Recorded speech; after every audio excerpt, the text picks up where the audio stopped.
Hi guys, വിഷുവിന്റെ അന്നെ ബാഗും pack ചെയ്ത് ഇറങ്ങി. ഞാൻ അവിടെ ഫസ്റ്റ് തന്നെ എത്തി തൃശ്ശനെ കാത്തിക്കേനു. അങ്ങനെ ഓള് വന്നു. ഞാൻ പറഞ്ഞ സമയത്ത് തന്നെ എത്തിയോണ്ട് വേഗം കയറി. ഭാഗ്യത്തിന് സീറ്റ് കിട്ടിയ ഞങ്ങൾക്ക്. കുറെ ഉറങ്ങാൻ നോക്കി, പക്ഷെ ഉറക്കൊന്നും വരും. കുറച്ച് മണിക്കൂറുകൾക്ക് ശേഷം ഒരു അറവളം പോലത്തെ കോഫി കുടിച്ചു. കുറച്ച് പ്രകൃതി ഭംഗിയൊക്കെ ആസ്വദിച്ചപ്പോ സ്ഥലം എത്തിട്ടോ. ഇനിയാണ് ടാസ്ക്. ഇതിന്റെ ഉള്ളിൽ ഇങ്ങനെ പുറത്തിറങ്ങുന്ന ഒരു ഐഡിയ ഇല്ല. എല്ലാരും നടക്കുന്ന കൂട്ടത്തിൽ ബാക്കിൽ ഞങ്ങളും നടക്കും. പക്ഷെ നമ്മളെങ്ങോട്ടാ പോണേ?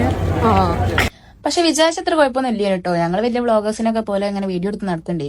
ഞങ്ങൾ എറണാകുളത്തേക്കാട്ടോ വന്നത്. നാളെ ഞങ്ങൾക്ക് ഒരു ഇന്റർവ്യൂ ഉണ്ട്. അങ്ങനെ എക്സിറ്റ് ബോർഡ് കണ്ടപ്പോ സമാധാനമായി. അവിടുന്ന് വേഗം ഒരു ഓട്ടോയിലേക്ക് കയറി ഞങ്ങൾ റൂമിലേക്ക് വന്നിട്ടോ. ഹോട്ടലെത്തി എന്തൊക്കെയോ മഞ്ഞളക്കളിയൊക്കെ കഴിച്ച് റൂമിലെത്തിയപ്പോൾ ആ കൈസ് ഒന്ന് സമാധാനമായി. ബെഡ് കണ്ട് ഒന്നും നോക്കില്ല, ഒരൊറ്റ കിടത്തും. അങ്ങനെ ഫ്രഷ് ഒക്കെ ആയി ഒന്ന് വന്ന് റൂമിൽ ടെലിഫോണ് ഒന്ന് വിളിച്ച് മീന വഹിച്ചിട്ടൊന്ന് എടുത്തു നോക്കിയതാണ്. അതിന്റെ കോലം കണ്ടിട്ട് അവിടെ തന്നെ വെച്ച് അങ്ങനെ ഞങ്ങൾ മാറ്റി ഫുഡ് കഴിക്കാൻ വേണ്ടി പുറത്തേക്ക് ഇറങ്ങി. ഇവിടെയാണെങ്കിൽ ഫുഡ് കഴിക്കാൻ ഒരു ഷോപ്പ് പോലും നോക്കിയിട്ട് കാണില്ല. ലാസ്റ്റ് നടന്ന് ഒരു KFC കണ്ട അതിനകത്ത് കയറി.